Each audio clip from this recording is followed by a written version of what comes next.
तुम मुझे खून दो, मैं तुम्हें आज़ादी दूंगा। नमस्कार, मैं हूं स्नेहा और आप देख रहे हैं द न्यूज़ 15। ये स्लोगन तो आप सभी ने बचपन से सुना होगा। ये स्लोगन आज़ाद हिंद फौज के लिए नेताजी सुभाष चंद्र बोस ने युवाओं में जोश बढ़ाने के लिए दिया था।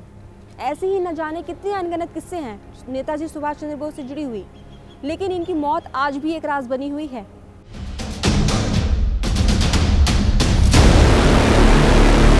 भारत की आज़ादी के लिए कई दलों ने अपनी अपनी तरह से लड़ाइयाँ लड़ी।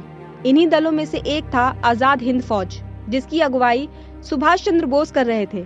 दूसरे विश्व युद्ध के दौरान बोस के क्रांतिकारी विचारों से प्रभावित होकर कई युवा आज़ाद हिंद फौज में शामिल हुए, जो आज़ादी के लिए न सिर्फ लड़े बल्कि अपनी जान भी गंवाई।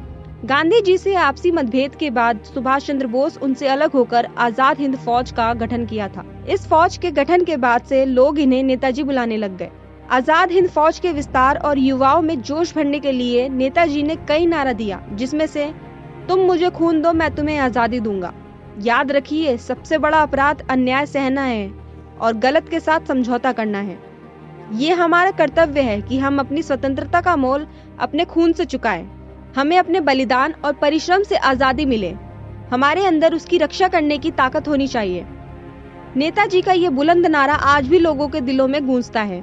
लेकिन क्या आपको पता है, देश की आज़ादी के लिए नेताजी ने जापान और जर्मनी से सहायता लेने का प्रयास किया था, तो ब्रिटिश सरकार ने अपने गुप्तचरों को उन्हें खत्म करने का आदेश दे दिया था। देश की आज़ादी के लिए लड़ने वाले इस वीर की तो अनेकों कहानियां हैं, लेकिन उनकी मौत को लेकर आज भी रहस्य है।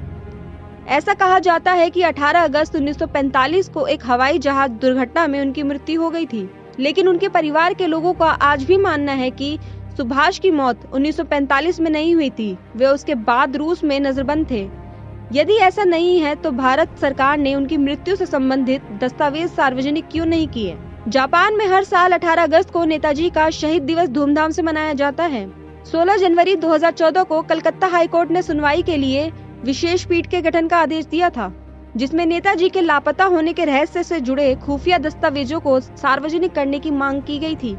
सुभाष चंद्र बोस को लेकर ये भी चर्चा उठी थी कि उन्हें साधु के वेश में देखा गया था, लेकिन इस बात का कोई पुख्ता प्रमाण सामने नहीं आया है।